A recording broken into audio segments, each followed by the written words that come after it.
मैंने खुद कई सारे लोगों को ऐसा देखा है जो तांत्रिकों के पास घूमते फिरते हैं, जो बाबाओं के पास, ढोंगी लोगों के पास फिरते हैं। इनको मैसेज कर दो, उनको कर दो, वो आपका वशीकरण कर देंगे या वो आपका इंतजाम कर देंगे, वो काम कर देंगे। ऐसे बहुत सारे लोगों को मैंने ऐसे फर्जीगिरी में देखा है, तलाशते हुए लोगों को देखा है। ऐसे फिरते हैं कि कोई सूरत ऐसी मिल जाए कि कितना ही पैसा चला जाए, कोई बाबा हमसे 5,000 ले ले, 10,000 ले ले, हमारा काम हो जाए, ये हमारा वशीकरण कर दे, या ये हमारे किसी को हमारे वापस ला दे, हमारी मोहब्बत को ला दे।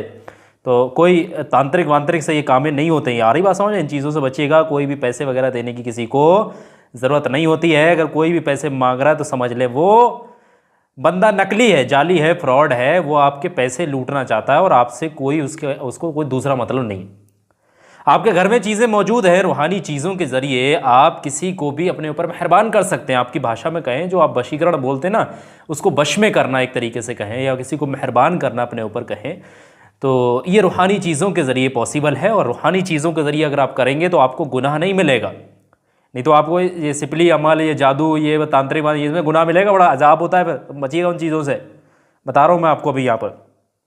तो एक ऐसा अमल मैं आप लोगों को बताऊँगा जो आप सिर्फ 9 मरतबा पढ़ेंगे। 9 मरतबा आप इसमें मुबारक को पढ़िएगा। और इसमें मुबारक को पढ़ने के बाद जब इसमें मुबारक को पढ़ने बैठेंगे तो उस शख्स का नाम, ख्याल जो भी है उसका आपके दिमाग में होना चाहिए, दिल में होना चाहिए। जो मकसद है बस अल्लाह से पहले मकसद को तलब कर लें।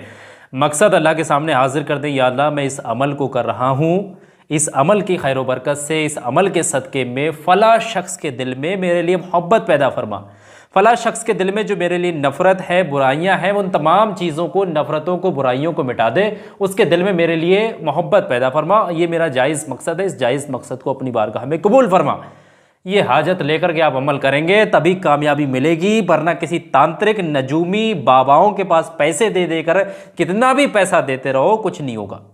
मैं बता रहा हूँ, मेरी तबीयत ठीक नहीं है, हालत बिल्कुल ठीक नहीं है, नज़ला बहुत तेज़ है, बुखार भी है मुझे, और खांसी भी बड़ा ज़ोर कर रही है। तो बड़ा मशक्क़त के बाद मैंने 5-10 मिनट बड़ा हिम्मत करके बैठा हूँ यहाँ पर।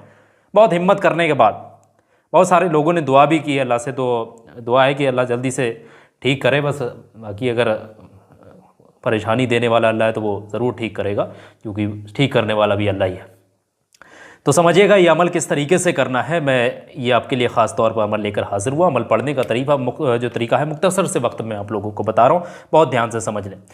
किसी भी वक्त, किसी भी दिन इस अमल को पढ़ा जा सकता है। ये समझें, देखो मेरी बात को, पहले ये अमल करने का पूरा तरीका समझ लें। भाई यहाँ पर अगर गलती कर दी तो मामला बिगड़ जाएगा, कहानी समझ में नहीं आएगी, फिर आपको फिर फ़ायदा नहीं होगा।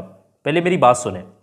मेरी बात जो है वो इस तरीके से है, कहने का मतलब ये है कि भाई आप इस वीडियो को देखने के बाद भी अमल शुरू कर सकते हैं। आज आप अमल पढ़ें, कल को अमल पढ़ें, परसों का अमल पढ़ें। अब उस शख्स से जब आप बात करने जाएँ, चाहे उस शख्स के सामने जाएँ, चाहे उस शख्स से फ़ोन पर बात करें, किसी भी तरीके से उस शख्स से राबता आपका जब कायम होगा, तो जब भी राबता कायम करेंगे तब इस अमल को पढ़ने के बाद यकीन मानिएगा जब उस शख्स के सामने जाएंगे, ऐसा नहीं कि उसी वक्त आपने अमल पढ़ना है, जब उसके सामने खड़े हैं। पहले आप रास्ता में तब भी पढ़ सकते हैं, घर से भी पढ़ करके जा सकते हैं।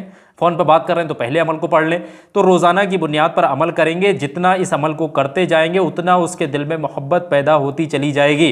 और जब आप उससे बात करेंगे तो इंशाल्लाह उसके दिल में भी नरमी होगी आपके लिए। तो अमल करने का तरीका सुने। ये रूहानी चीज़ें में मुफ्त में हैं, किसी को पैसा पूसा देने की ज़रूरत नहीं है। बहुत सारे ढोंगी लोग नीचे कमेंटों में नंबर देते फिरते, उन लोगों से बचिएगा भाई साहब। ये मामला ऐसे नहीं होता है।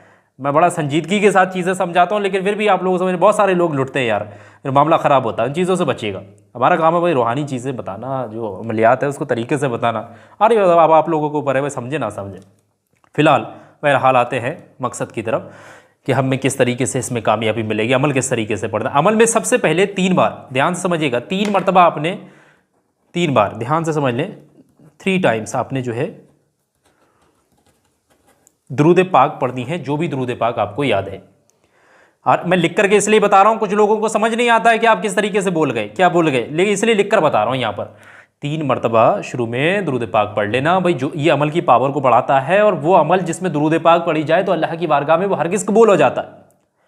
तो 3 मरतबा शुरू में दुरूद पाक पढ़ ले। जो भी दुरूद पाक आपको याद है वो पढ़ लीजिएगा। अगर किसी को कोई दुरूद पाक याद नहीं तो शक्ल में सबसे छोटी दुरूद पाक सल्लल्लाहु ताला अलैहि वसल्लम, सल्लल्लाहु ताला अलैहि वसल्लम, सल्लल्लाहु ताला अलैहि वसल्लम, इसको पढ़ा जा सकता है।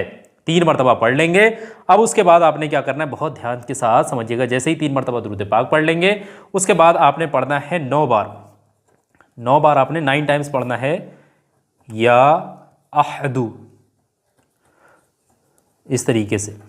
ये मैं बोल रहा हूं, ये हिंदी में लिखा है मैंने, हर बंदा समझ लेगा। या अहदु, अहदु, अहदु, या अहदु, या अहदु, या अहदु। इसको 9 बार पढ़िएगा इस तरीके से, बिस्मिल्लाहिर्रहमानिर्रहीम के साथ पढ़िएगा। ध्यान से समझ लें, पहले 3 बार दुरूद पाक, फिर पढ़ना है बिस्मिल्लाहिर्रहमानिर्रहीम, फिर इस तरीके से या अहदु, या अहदु, या अहदु, या अहदु, या अहदु, या अहदु, या अहदु, या अहदु, या अहदु, 9 मरतबा। फिर उसके बाद आखिर में 3 बार वही दुरूद पाक पढ़ देना जो आप यहां पर पढ़ करके आए हैं। शुरू में जो बार दुरूद पाक पढ़ करके आए हैं वही आप यहां पर आखिर में भी पढ़ दीजिएगा। बस इतना ही वजीफा, इतना ही अमल करना है। बस आपका यहां पर काम पूरा हो गया, वजीफा आपका अमल जो है मुकम्मल हो जाएगा। अमल मुकम्मल होने के बाद भी अल्लाह से दुआ कर सकते हैं आप अपने उस मकसद के लिए। बाकी हाजत तो आप लेकर के, जायज़ हाजत लेकर के बैठे हैं, दुआ पहले भी कर लेना। ये मकसद जो है अल्लाह के सामने पहले तलब कर लेना। बाकी दुआ जो है अपने मकसद के लिए अमल के बाद करें, या अल्लाह मुझे इस अमल के ज़रिए कामयाबी दे, फ़ला शख्स के दिल में। फ़ला के मतलब यहाँ पर यह है कि उस शख्स का नाम लें। आ रही बात समझ में? फ़ला की जगह मतलब यह है उस शख्स का नाम लेना। तो यकीन मानिएगा चंद रोज़ इस अमल को करेंगे, आपकी ज़िंदगी में खुशहाली आना शुरू हो जाएंगी। जो बंदा रूठा हुआ था, कितना भी गुस्सा था, जो आपसे दूर था, वो इंशाअल्लाह वो आपकी ज़िंदगी में वापस आ जाएगा। ये रूहानी चीज़ है, बिल्कुल मुफ्त है, किसी को पैसा देने की ज़रूरत नहीं है, बिल्कुल बिल्कुल बिल्कुल फ्री है। आ रही बात, बिल्कुल फ्री है, टोटली फ्री है। बस आप लोग इस वीडियो को लाइक करें, कमेंट में आप लोग आमीन लिख करके चले जाएँ। सवाब की नीयत से कमेंट में आमीन लिख दिया करें। हो सकता है आपके दिल ज़ुबान से निकला हुआ आमीन अल्लाह की बारगाह में कब कबूल हो जाए, उसके ज़रिए तमाम परेशानियों से आपकी निजात हो सकता है, अमल करने से पहले ही आपका अमल कबूल हो जाए। आ रही बात? तो ये चीज़ें होती है। आमीन लिखिएगा, सब सदका जारिया समझ कर आगे इस वीडियो को हो सके तो शेयर करिएगा। बहुत बहुत शुक्रिया आप तमाम लोगों का इस वीडियो को आखिर तक देखने के लिए।